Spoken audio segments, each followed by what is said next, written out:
Hello and welcome to an extra special week on the weighing room where the three of us are back to go through 12 races across the weekend with a whole host of superb action to get stuck into. We've got racing from Haydock, Goodwood, York and the Curragh on Saturday and Sunday, with the first two races of the Irish Classic season getting underway. This is also our 75th episode of the weighing room. And speaking to the boys off there, and we'll speak about it as well. It is amazing how quick that time has gone on all the shows we've done. Frankie, nice to have you back this week. We were mentioned before off air how about your trip in Hong Kong, but how was it? Just to let the viewers know. Yeah, I feel like I'm bragging. Everyone say what you've been up to last week. I said, oh, just in Hong Kong, nothing major. It was a really good trip. Something so different than we've got over here. So everything from the races to the race courses to the trainers and how everything's set up was just fascinating. And it was great fun, great city. They love their racing over there. And just for me, the venues are nuts. They're slap bang in the middle of skyscrapers and under the lights. It was really, really cool. So yeah, fingers crossed I'd get back out there. But I'd recommend it to everyone if you could, if you ever get the chance. You obviously race on Wednesdays and Sundays, to do a trip and fly out Tuesday, go racing Wednesday night, and you've obviously got the Thursday, Friday, Saturday to enjoy yourself, and then racing at Sha Tin on the Sunday before you go home. That is a very, very solid trip for a racing fan. So yeah, great fun. Yeah, definitely looked brilliant across the social as well. So glad you had a good time. Paul, just us two last week. We had some nice winners. We either said, didn't we? We had some similar selections. We either said it was going to be a really bad week or a really good week, but we managed to get some nice winners in. How much are you looking forward to this week? 12 races to go through. Yeah, really looking forward to a classic weekend in Ireland. We've got three cracking days at the Curragh to look forward to, and very much looking forward to it. We were lucky enough now the last few weeks. We had a couple of nice price winners as well. I know Quinall's question marks. He won, I think, on the Thursday. Was it that we recorded on the Friday morning? He won on the Thursday, and I think he was around about the 6-1 when we at the time of recording. And he went out and duly obliged on Saturday afternoon. So a couple of nice price winners. We'll take them while we can. Take them when we get them. Definitely. And we're going to try and do it again this weekend with 12 races, like I said. We're going to go through in time order like we usually do, how ITV will run, then we'll look at the Sunday races at the end. And we're going to start this week's podcast off by looking at the 115 Class 5 handicap over 1 mile, 4 furlongs at Haydock. Frankie, this probably is one of the weaker events we're going to look throughout the afternoon. I think it's quite a tough one as well. So who are you going with to start with? Yeah, I'm going with In the Breeze. Based off his form on the conditions that he should hopefully get on Saturday, when he's raced over 1.5 miles on decent ground, he's putting some good performances. The last two times raced on soft and heavy, but prior to that, if you do look at the races over 1.5 miles rather than any sort of 10 furlong races that are in the mixer there and on good ground, he's ran to a decent enough standard to win this, and probably as a result of his last two runs on testing conditions is now well handicapped, a mark of 74 when he's putting some good performances, as I said, over the 1.5 miles off of 80. I think he's got a decent chance here In the Breeze. Yep, I'm with you. To start off, In the Breeze for Mick Appleby. My only issue with this is Mick Appleby is in some absolutely rotten form. He's in some really, really bad form. But there's always got to be that turning point horse, and hopefully In the Breeze is that one. I think the favourite at the top of the market is probably the right favourite, but I think In the Breeze at 92 represents a bit of value for the reasons you mentioned. I think quicker ground is exactly what he wants.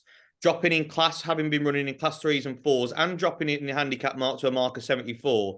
I don't know what more there is to go off in this race, if you know what I mean. It stood out to me that this horse was getting back to where it needs to be on a workable mark. If you look at one of his best performances came in August last year on the July course. He was a really good second to Sarson's Risk. Sarson's Risk obviously turned out was heavily backed over jumps, but didn't turn out to probably be the horse it was. That was over 1 mile 4 in a class 4, but it was good ground that really got this horse going. So hopefully, all round, it looks like as well in Ireland, it's going to be fairly good ground as well. Depends on what the clerk of the course do with watering all over. But Haydock, York, Goodwood, and the Curragh is going to be fairly quick ground this weekend, and I think In the Breeze will really, really want that. So yeah, I'm with you 92 to start with. Paul, you making a hat trick or are you going elsewhere? Gone elsewhere, lads. I think I'm hovering on that material here Oh, already. Early in the podcast, Al Toon Loon, one of the lesser exposed in the field. He's not from 5. Probably hit the front a little bit too soon at Weatherby over the mile and 2 and last seen. He got caught close home. He was the winner everywhere inside the last 2 furlongs, bar where it mattered. He just got chinned by one of Michael Dodds's. The jockey reporter, when he came in, that he hung right. I thought visually from looking at it, he only hung right when he came off the bridle.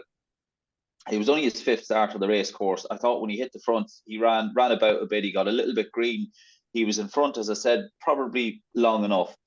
I think if Old Toon Loon stays the extra 2 furlongs, which I think he will, I think Connections will hold on to him for a bit longer here, which in theory, it's a small field. It should be easier to do given the long home straight at Haydock. And I think he takes the beat. And his best price 13-8. And yeah, it's Old Toon Loon. As I said, I think I'm hovering on that material. very, very strong start to proceedings then, Paul. Moving over to Goodwood for their first of 2 events on the afternoon on ITV, and it sees the first listed event of the day with the William Hill Festival Stakes over 1 mile 2 furlongs. Paul, we'll start with you. Francesco Clemente comes back here, 7-4 favourite at the top of the market. The Gosdens are absolutely in flying form, but off 308-day layoff, how good does this colt have to be to win this? It's competitive.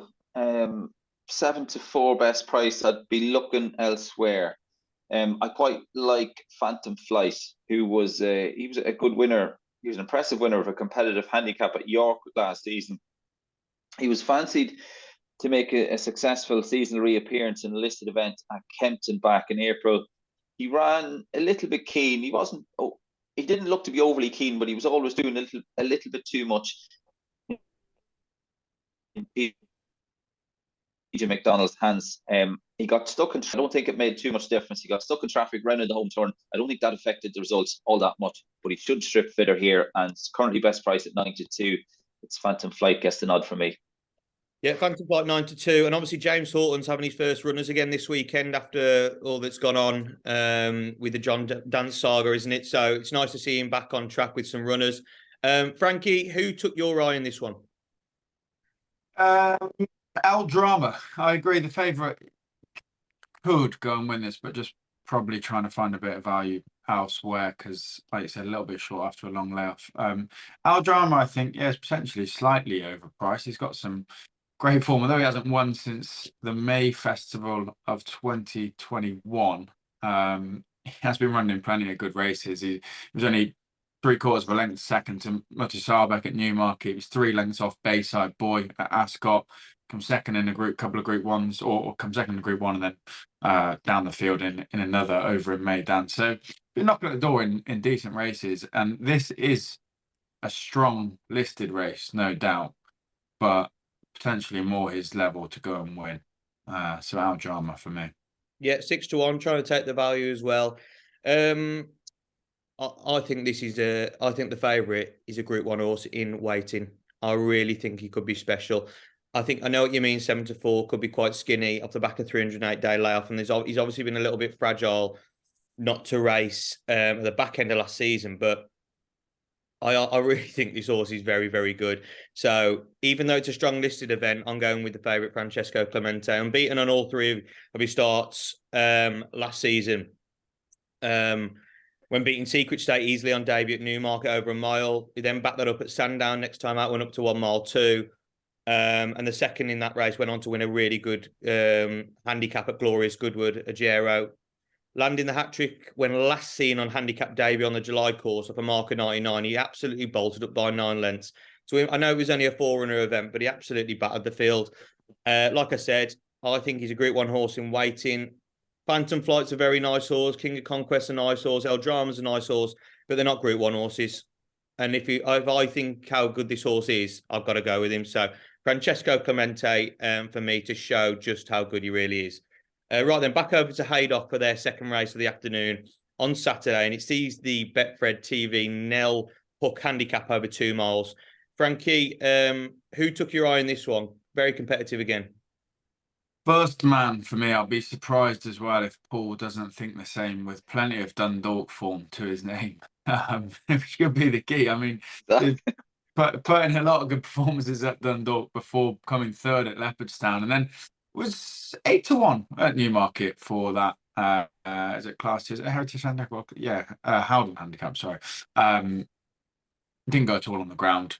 Still keeps a mark of 88. £5 claimer on board, off of what it showed at Leopardstown and at the weights with the claimer, and of course that previous Dundalk form over 2 miles. I think first man's got a decent chance.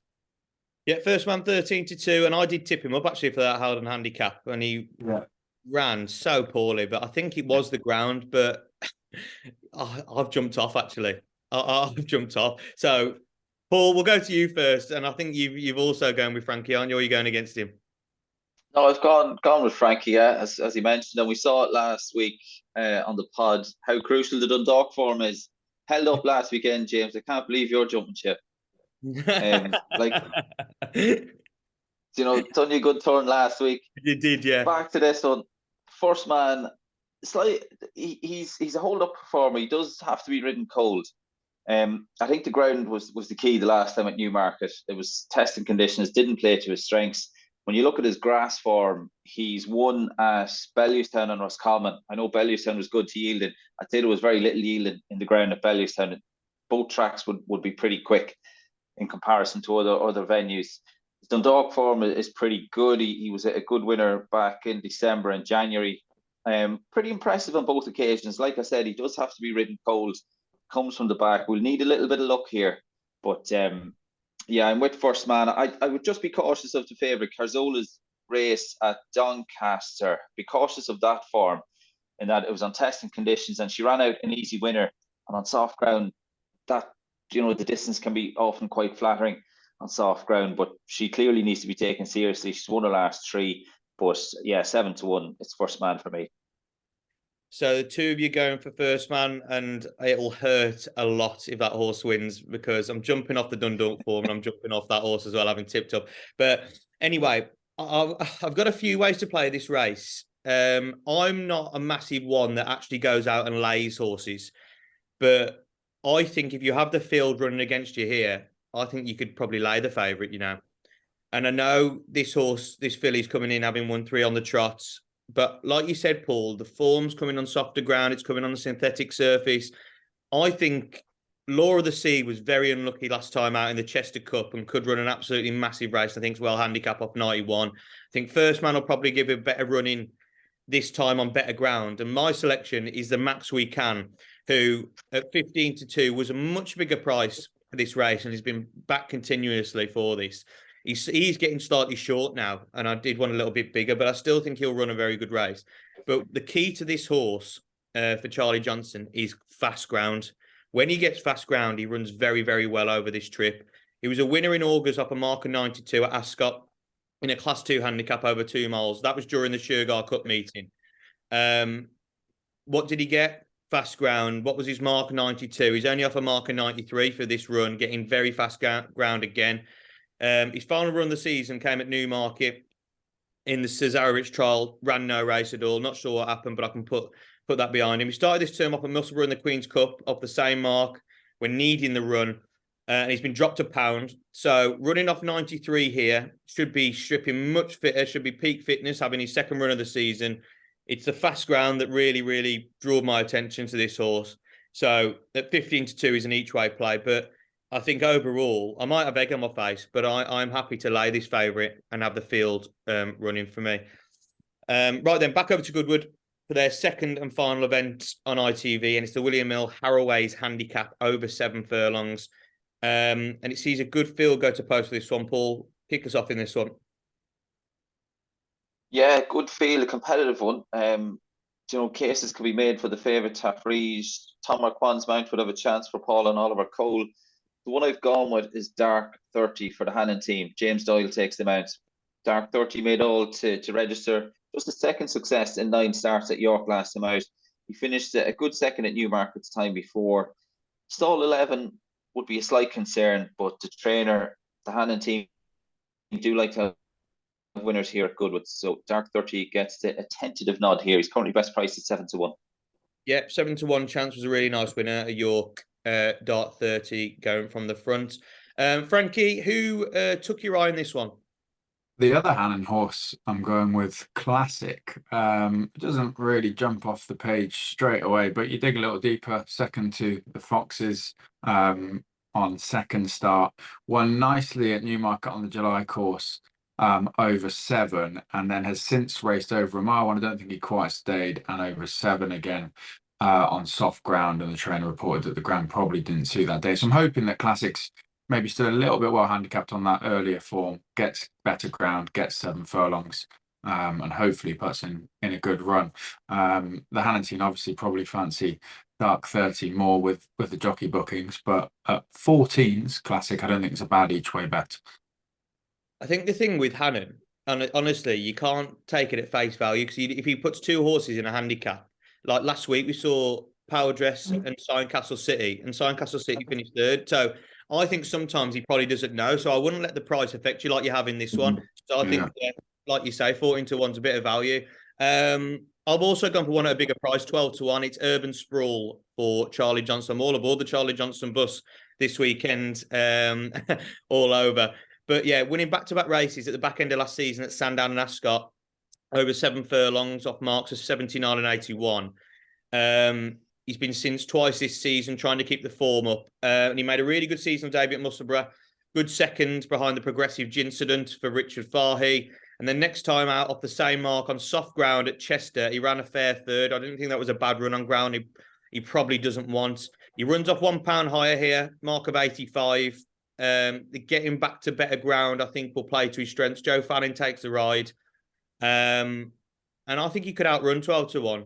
So we've all had a little go here at prices, and I think it's that type of race, isn't it? In this handicap, I do respect Tabridge and Bresson at the top of the market, but I think they're beatable. And I think we've all got put up solid shouts there at each way prices. The big handicap of the afternoon from Haydock is the Class 2 Betfred Silver Bowl handicap over a mile, and every season this is always a tricky one, but John Gosden at the top of the market loves to have a runner in this race. Mighty Ulysses didn't pull it off last season, finished 2nd, but I think he's won this race with Beatboxer and other horses during his time.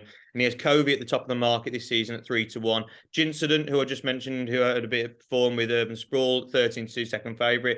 Royal Cape, 7 to 1. I was actually at Windsor when he absolutely bolted up under Oisin Murphy last time out. Defence of Fort, 7s, and then 8 to 1, 9 to 1 bar those. Frankie, we'll let you start. Who are you siding with? Being really boring here. As you mentioned, John Gosden's in very good form. He likes to have a winner in this race. Covey's look really, really impressive. You know, it's a decent handicap. It's a decent pot. I think this is just try and win this en route to better things with Covey, and it is pretty boring. But yeah, I'm hoping he's just too good for this. Really, I think it's almost interesting that they've come here. It seems below him from what we've seen so far. So yeah, I might be proven wrong. There might be one sneaky one well handicapped at a nice price, but Covey for me is better than this field. I think you're absolutely bang on.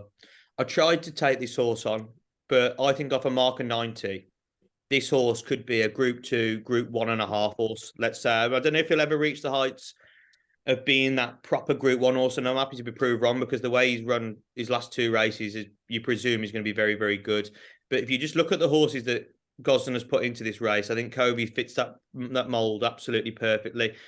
It'd be much better than mark of 90. I wouldn't be surprised if he was in the low hundreds.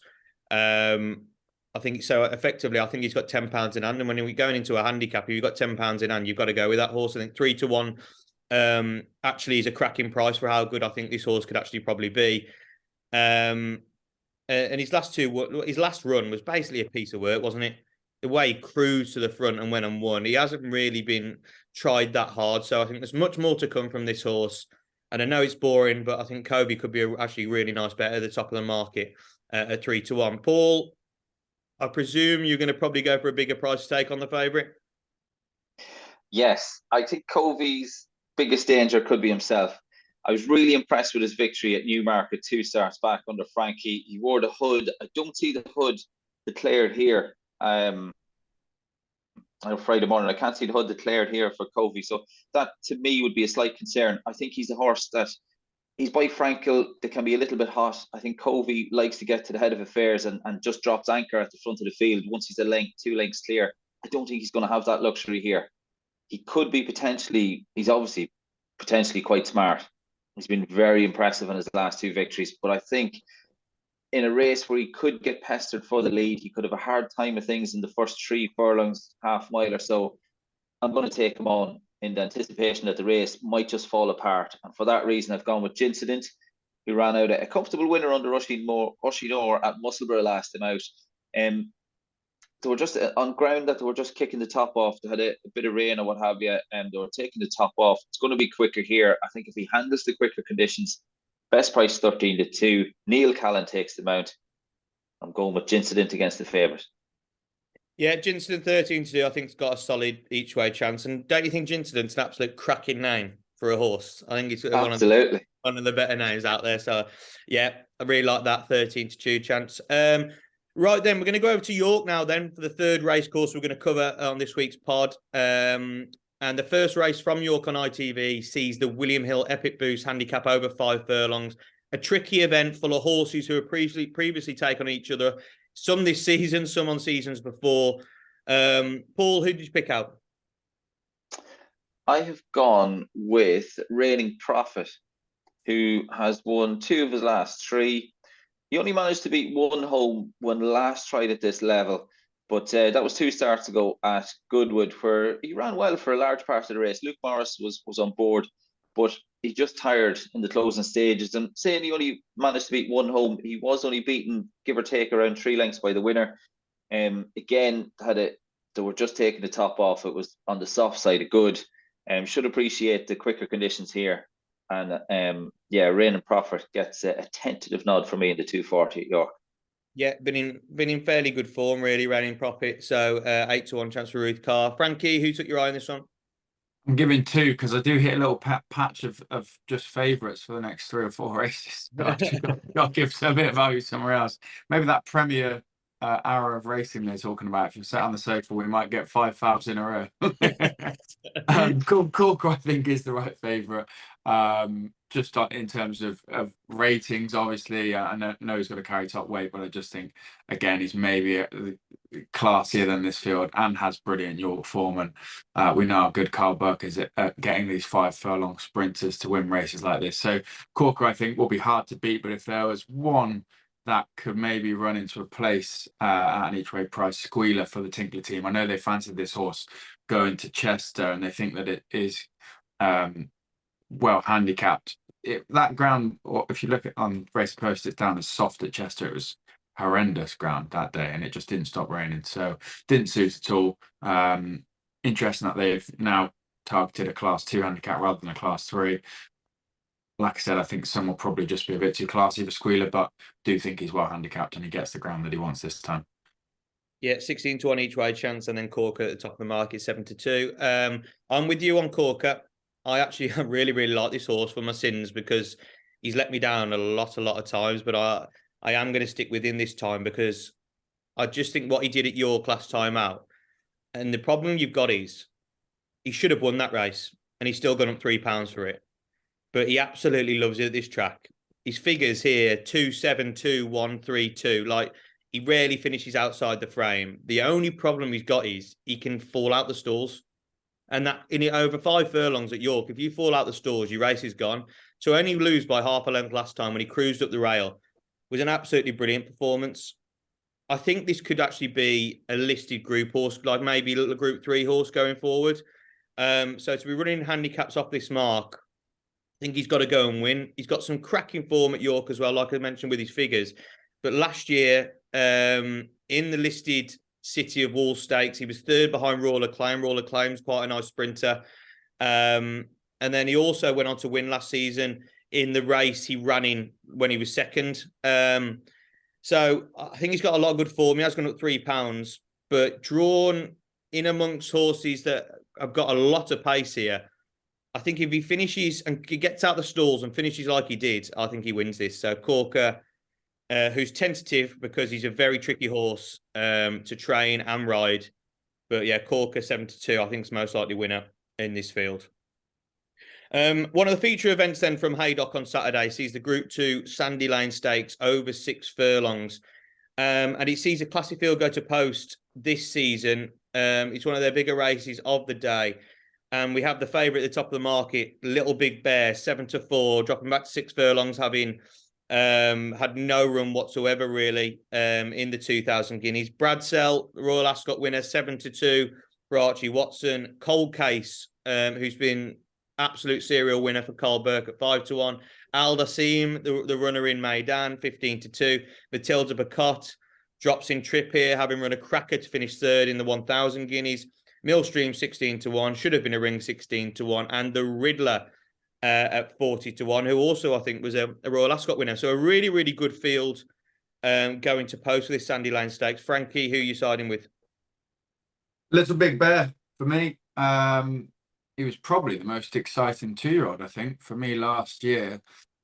I don't know. I think this could be a bit of a price, 13-8. I'm seeing that. Like, I know he obviously didn't run a race in the 2000, but not really down to. He was a bit keen, yes, but more the fact the race just didn't work out for him, and he got a knock as well. The vet report he was slightly lame, so the question mark's really over his fitness. But I remember Aidan O'Brien, I think he spoke to, I can't remember, was interviewed anyway on the Sunday, and he wasn't too concerned about it. So it's a little knock, but he should be fine. And, you know, we're not miles on from the 2,000 Guineas, and he would have been fit for that. So there's no reason to suggest that he's not fit, provided that knock didn't play up any kind of his training routine. I think he should be fit, and if he performs to his best, I think he should win, really. So yeah, fingers crossed. Needs to be a little bit less keen, and obviously it won't be as chaotic as the 2000, and he gets back to his probably preferred trip of 6 furlongs. So yeah, Little Big Bear. I know easier said than done. He's got to go and do it, but it's best horse in the race for me. Yeah, he could definitely be the best horse in the race, Little Big Bear. What he did last season, some of the performances he put up, that performance, I think it was the Phoenix Stakes at Curragh. Absolutely brilliant the way he went away from a field. So yeah, I can see the massive appeal for Little Big Bear, and it would be really good for him to then join the 3-year-old ranks of the sprinters, because that's a really hot division that could really heat up this season. So yeah, Little Big Bear, top of the market for Frankie. Paul, who are you going with? Yeah, I think we're hovering on that territory here, and with Frankie with Little Big Bear, shouldn't be as keen here. The last time out would have took the edge, but also he drops down 2 furlongs. Made all to win the Phoenix Stakes, which is over 6 furlongs, as you mentioned. And yeah, he takes if none the worst, which he should be A1 here. I think travel arrangements as well weren't ideal, were they, the last time? I think they had to go over, the connections had to travel the night before, which they kind of had mentioned in the media leading up to the 2,000 Guineas. But yeah, I think Little Big Bear will get back on track here. Little Big Bear then for you two. Look, I do respect the favourite. I think it's a very good horse. I know he came back lame last time, Albert. Aidan O'Brien want to put him into this race if he's not fit enough. But I was very, very well, I put Bradsell up actually for the race at Ascot. And the way he ran, I thought, bloody hell, he's going to go and win by miles here. But it was just stamina, and it was just a bit of fitness. And off a long time off after that injury that he picked up in the Phoenix Stakes, I can almost let him off. And it's just the way he shaped that day. I thought he wasn't 100%. He's got to come on for that. And I just think there's a little bit of juice in his price at 7-4 with Little Big Bear at 7-4. So just from a value perspective, I've gone with Bradsell. I'm happy for Little Big Bear to win. I love the horse. But I just thought off the back of what he did last time, I actually thought he was a little bit short. Because some horses don't just train on. They don't. They have really good juvenile careers, and they don't go on to do what they did at 3. I'm not saying Little Big Bear won't, but I know you've got to absolutely disregard the run in the 2,000 Guineas because it was an absolute nightmare on ground he doesn't like. But I think Bradsell's run is a much better run going into this race than what Little Big Bear's was.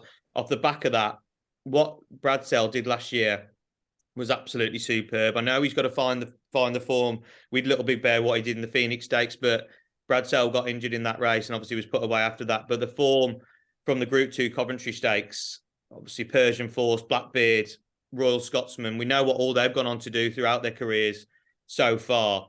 I think the form of that's solid. Like I said, finishing behind Cold Case last time out, I thought that was a really good run. He just petered out after, I'd probably say he was about 75, 80% fit that day. I think he'd be exactly bang on 100% fit for this.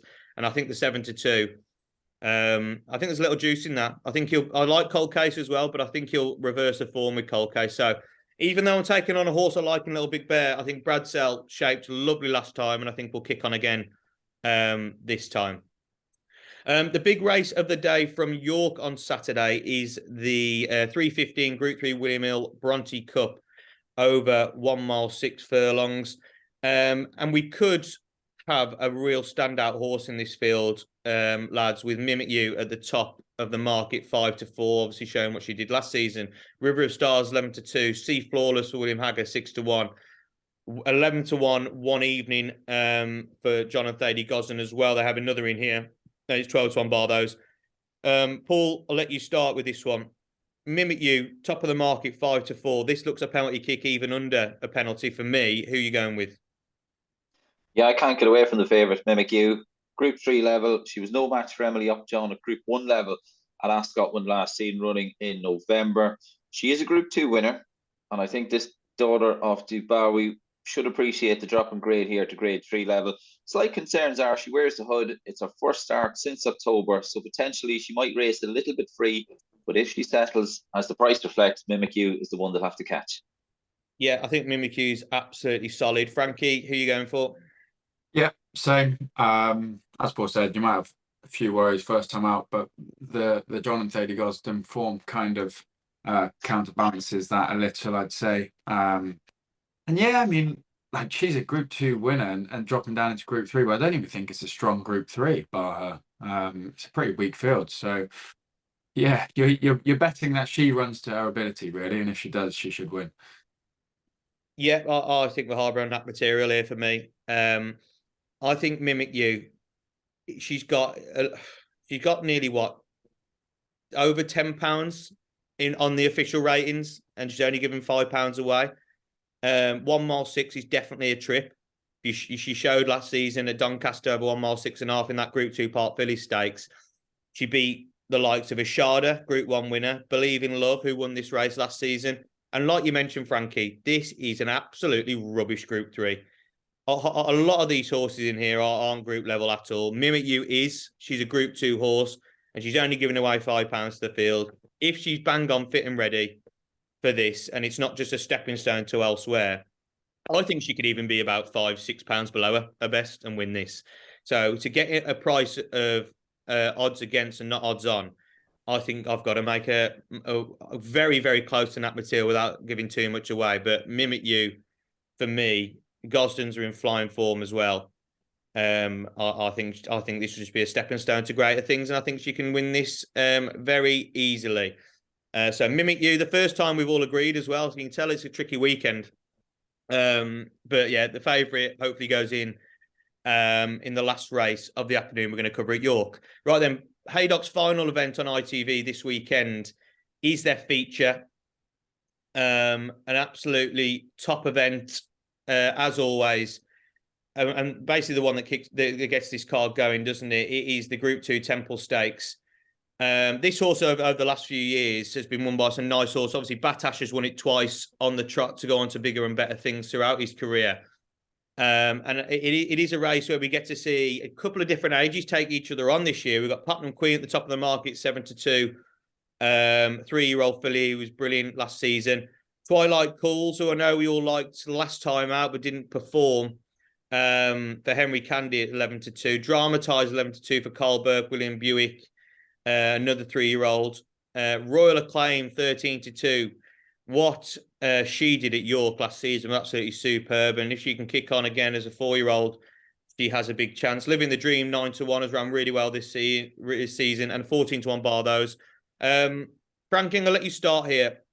I think this is an absolutely superb race with a lot of top class sprinters, and you have to make the decision whether the 3-year-olds are going to go on to be better, or the more experienced horses are just going to school them on their first time out this season. So who are you going with? I can't believe we're not all sticking with Twilight Calls. I think that's a great bet in this. I mean, yes, disappointing last time out, but the same story for a lot of the horses on that day. It was soft ground, it was testing conditions. Twilight Calls hasn't raced on anything other than good or good to firm since debut, bar one race. So we know that he likes, quicker or firmer ground. Last season, won at Newmarket, was fifth in that race that we all liked for, again, the Palace House Stakes, but only by a length. Second in this last year, second in the Group 1 King Stand. Got all the form, will get conditions, I think 5-1. Yeah, Twilight Calls for me. It's decent bet that. I'll even give you 11-2. There we are. So, Twilight Calls. Yeah, you just got to, like, obviously we did put a big case up for him last time and he had some solid form from Royal Ascot last season. You just got to try and probably say, did he need that first run? And he probably did. Yeah, and the ground as well, not ideal. I mean, if you look at last season, he raced in a lesser race first time out before having a crack at the group races. They obviously chucked him straight into a group race and on ground that he doesn't like. So yeah, I think it'd be better for it, and I said conditions suit. So yeah, 11-2 Twilight Calls. Definitely got a big chance. Paul, who took your eye in this one? Because like I said, you can make cases for loads in here. You can, James. I've gone with one of the elder statesmen in the field. I've gone with Equilateral as an each-way play. I think if he can return to anything like the run he showed at the Curragh, where he finished third behind Ladies Church, he was only beaten a little under 2 lengths by the winner. That was in the Group 2 Sapphire Stakes last July. I think he'd well outrun his odds. So he's best priced 25-1, and there are 5 places if you have an each-way bet. He had 3 runs out in Maidan, the last of which he finished 4th to 15. Again, he ran a cracker. He was beaten less than 3 lengths by the winner. Overall, he's pretty consistent, and he might come up short as far as winning is concerned, but I do think on his best form, he could be well booked for a podium finish. Certainly, I fancy him to finish in the top 5, and at 25-1, I think Equilateral is a cracking each-way play. We love a big prize. Frankie Dettori on board as well for Charlie Hills. You don't see that all the time, so that's an interesting jockey booking. He's normally, Frankie, hasn't he, over the last few weeks, only taken a few rides at certain tracks, but he seems to have a fair few rides at Haydock on Saturday. So obviously looking to go out with a bang. Getting it iron for the derby. Yeah, definitely. For me, this race, obviously, you've got to start at the top with the favourite. I was happy to take on the Platinum Queen all day long. I think she's a very, very nice horse, but I think she'll definitely need the run. And I think there's going to be bigger things on her agenda throughout the season. So I was happy to take her on. I think this will be used as a prep run from her. Like I said, Twilight Calls, very nice horse, but dramatised at a similar price at 11-2 was the one that really, really caught my eye. I really liked this horse last year as a 2-year-old. And if she can kick on as a 3-year-old, I thought William Hewitt was a real interesting jockey booking. She was a really promising sprinter last year, obviously for Carl Burke, who does well with his sprinters. Very green on debut, hanging all over the place over 5 furlong at Newmarket. But what a turn of foot she showed to put her out of the race in the final furlong. And from that day, I've always tracked her and thought, you know what, she could be seriously special, because to do so much wrong and still win a race very well is a sign of a good horse. The form of that race worked out really well. 3 behind her, all franked it next time out. And she went on to keep her unbeaten run going next time out Royal Ascot when winning the Group 2 Queen Mary in very taken style. She was then sent to York, York's Ebor meeting. So for the first loss of her career when running under par in the Group 2 Lowther Stakes over 6 furlongs. I don't think she liked the step up to 6 at all. I think she's a 5 furlong horse all over. She was 5th of 12 that day. But if you actually look who was back in 4th was Morge. Who obviously has gone on to win the 1,000 Guineas. So the form's not all that bad from that race. Give him some time off to freshen up ahead of a trip over to Keeneland for the Breeders' Cup. She ran an absolute stormer. She only finished a length behind the winner, Mischief Magic, in the Group 1 Juvenile Turf Sprint. That's an absolutely superb run. And like she's back at 5 furlongs here. If she's absolutely 100% ready to go, I think she's got so much pace. And getting that fast ground again is the key to her. So dramatised. She does need to train on as a 3-year-old, but hopefully she can. And to find out, you're getting quite a juicy price about a good sprinter at 11-2. So dramatised for me in the feature at Haydock. The final event on ITV this Saturday then is the only event from the Curragh. It is the feature event of the afternoon, the first Irish Classic of the season, with a decent field going to post. I wouldn't probably say the strongest Irish 2000 Guineas in the world, but it's still got a lot of nice horses going to post for this year's renewal. And at the top of the market, we have Royal Scotsman 2-1, third in the 2000 Guineas. 9-2, second favourite, High Royal, who was second in the 2000 Guineas. So the market being a bit different there for where they've finished. Paddington, probably the best of the Aidan O'Brien trio, 5-1. Proud and Regal for Donica O'Brien. I think it was a Group 1 winner last season, 13-2. Cairo, 12-1. Galaron, 4th in the 2000 Guineas, 12-1. Charin, 20-1. Age of Kings, 22-1.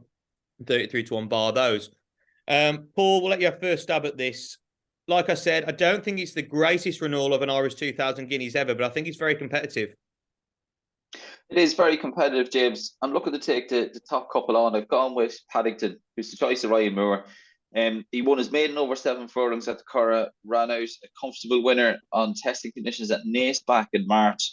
He was a good winner of a listed contest over course and distance when last seen. That was back on May the 1st at 5-1, representing trainer Aidan O'Brien, who's looking for his 12th success in the race. He is the choice of Ryan Moore, as I've said, and at 5-1 with Ryan Moore on board, that's good enough for me. I'm with Paddington.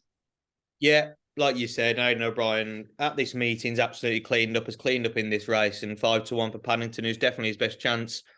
Could definitely go well. Frankie, who are you going for in this one?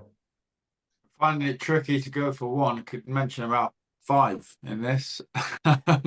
Give you 1 English and 1 Irish.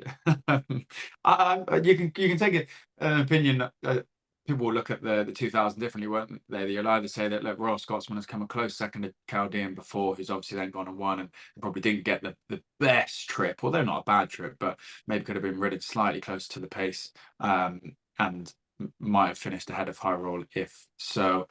Or the opinion I'm taking, High Royal obviously was an unexpected second at 125-1, but seems to be learning on the job and getting better with every run.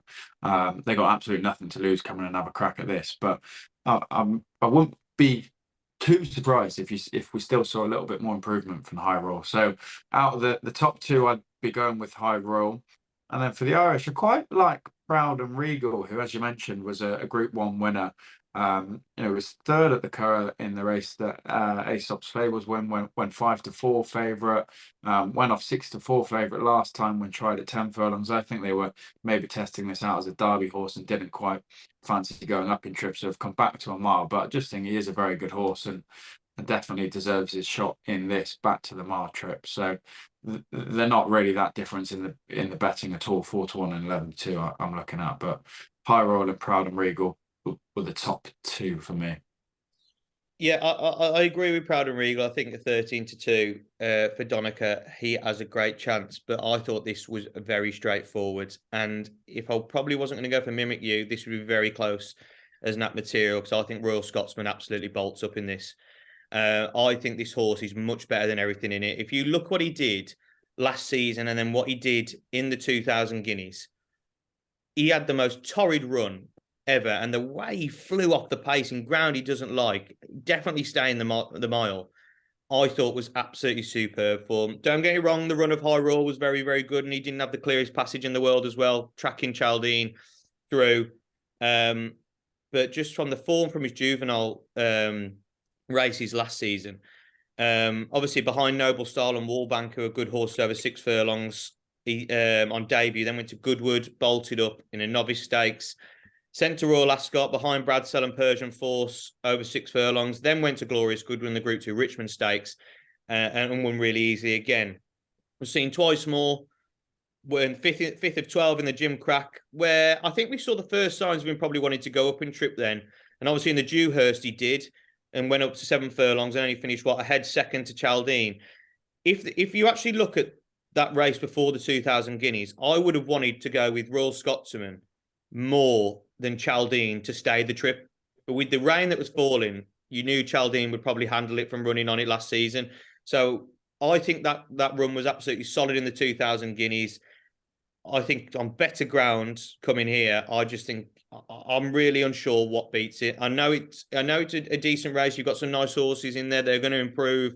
Aidan O'Brien's got a great record. I think he reverses the form with High Royal. I just think he'll be too good for him. I do think a bit of a price. Galaron for Charlie Hills with Colin Keane on board could run a big race as well each way. But I'm all about Royal Scotsman in this, and I just think he goes and wins the Irish 2,000 guineas.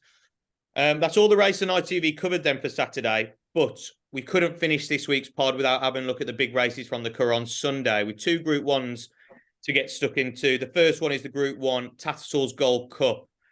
We're obviously looking at these from an anti-post perspective at the moment because we're recording Friday morning, so we don't know what's officially running and what the official prices are yet.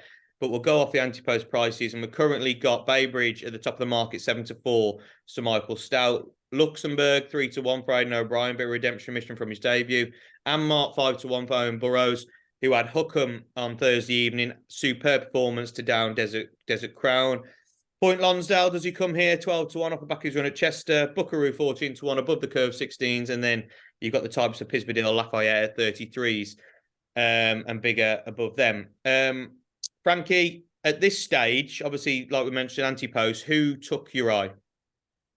Baybridge and Luxembourg will probably be the 2 I'd be most interested in. Luxembourg gets the nod. You know, sometimes you just have races when you're physically at the course and they just seem to stick in your mind. And that Irish Champion Stakes that Luxembourg won at Leopardstown, that was a performance when as soon as he'd won, I thought, Jesus, that's a very, very good horse, and kind of just stuck in. I mean, I know he was anyway before that, but I really thought that performance was a very, very strong performance. And I think, if he produced anything like that, it'd be very hard to stop. He's had the recent run at the Curragh, where he was third, but I wouldn't be too worried about that. It'd be more as a prep run to come here. And again, the master Aidan O'Brien on his home turf. Luxembourg gets the nod. Yeah, I think, like I said, that performance at Leopardstown previously was super impressive. Yeah, currently 3-1, the anti-post prices, Luxembourg, and he could bounce back. I do like this horse a lot, but you're a bit worried, aren't you? For me, of that seasonal return, he has got to improve a lot. This is a very good race. Horse I didn't mention, Paul, that's been supplemented for this is Vedeni. Obviously comes over from France. I just think this is a great race. Baybridge, Vedeni, Luxembourg. Who do you like in this one? I've gone with Luxembourg. Certainly the French horse spices it up that bit more, but I've gone with Luxembourg for the reasons Frankie mentioned. I think he'll strip fitter for that racing out, and 3-1, I'm happy to play Luxembourg. Yeah, no problem. 3-1, Luxembourg. You're both on that bandwagon. I feel like you two have agreed more this week. Probably, yeah. I didn't actually know. I didn't have the prices up, but I didn't know if Vedeni was supplemented. That does definitely spice it up, because talking about that race at Leopardstown, had absolutely no run, was boxed in on the rail, and did finish quite well into third. So yeah, I don't know if I'd be swayed, but yeah, definitely spices it up, like you said. Yeah, it's a great race. It is, yeah. I think it's very tough. If they all turn up, it's very tough to choose between the likes of Baybridge, Vedeni, and Luxembourg. Yeah. But the one, if you had to put my neck on the line for a selection, the one I'm going to go for is Baybridge. So Michael Stout hasn't actually had the best of times over the last 2 or so weeks. Passenger, obviously, in the Dante, couldn't get a run, finishing third. Assessment looked to go wrong yesterday. Desert Crown being down by Hookham. Hopefully Baybridge can be the one that gets him back up and running, because this horse, what he did last season, obviously went down in Baid on his swan song race at Ascot, was an absolutely superb performance, wasn't it? You got the likes of Adiyar, My Prospero as well in that race, who are very, very good horses. Starting this season as a 5-year-old in the Group 1 Prix Gannett over at Longchamp. Ground slower than you probably what I liked. If you look at some of his best runs in the Brigadier Gerard last season, came on rapid ground at Sandown. So I think you'll appreciate the return to really quick ground. And I just think he'll strip a little bit fitter. I know you go into the races, Group 1s, you've got to be bang up for it. But it's very tough in hard ground, especially when you're a top of the ground horse. So I think Baybridge, 7-4 is maybe a little bit short at the top of the market, but I just think he'll strip a bit fitter and truly show just how good he is.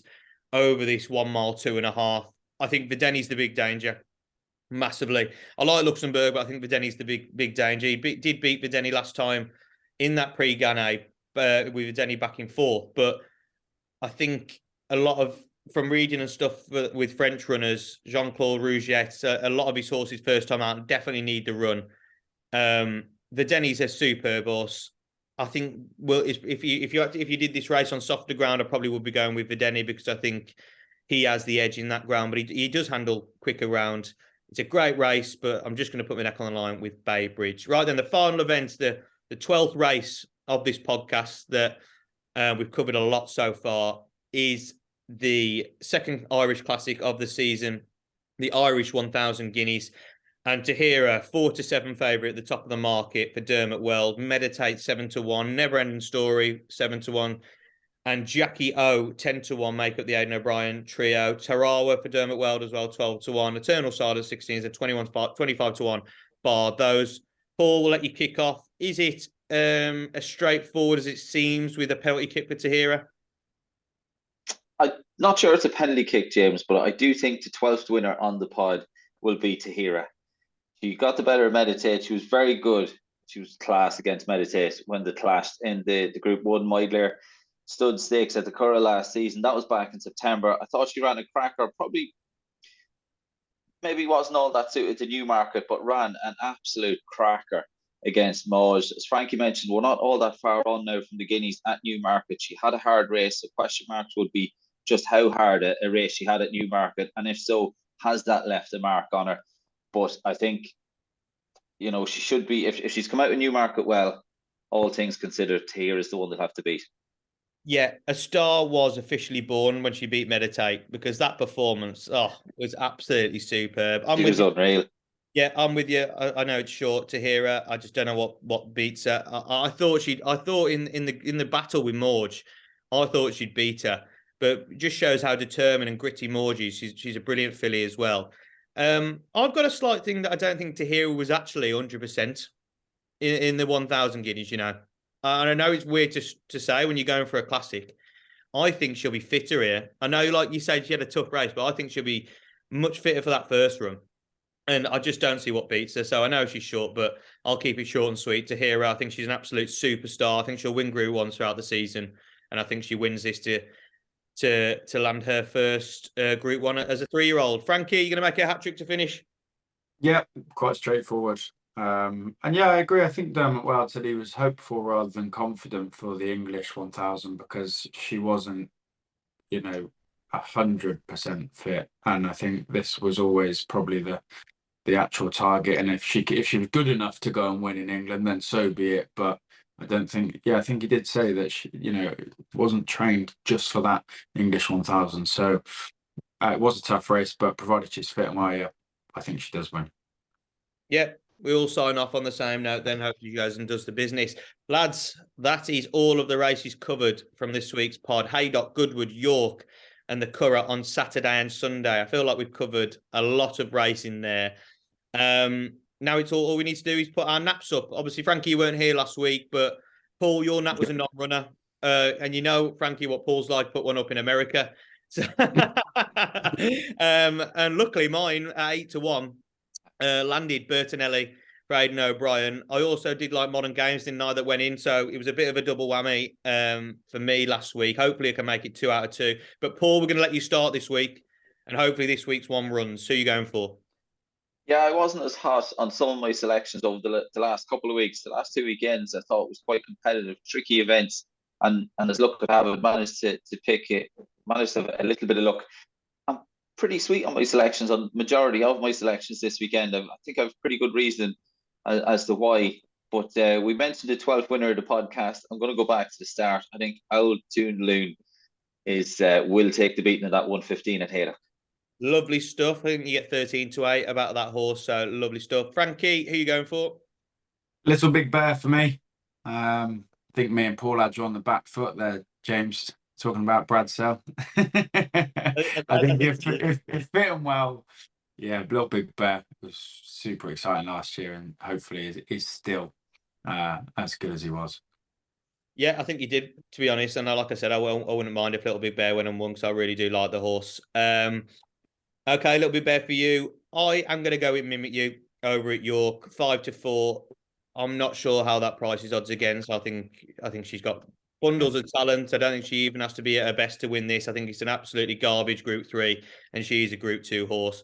So Mimic You for John and Thursday Gosden at 5-4 for my Nats. Try and make it 2 out of 2. Lads, thanks as always for your selections. It's been a trying one this week with so much. We're only used to the 7 races in ITV. But I put you through your paces this week with 12 races. So thanks for all your selections. Please be sure, everyone, to like this video, comment your naps or any selections or any disagreements you have with us for any of the races this weekend on ITV. And make sure you subscribe to the channel with plenty of racing content to go through on the winners enclosure. All the best, whatever you are backing this weekend. And thanks for watching.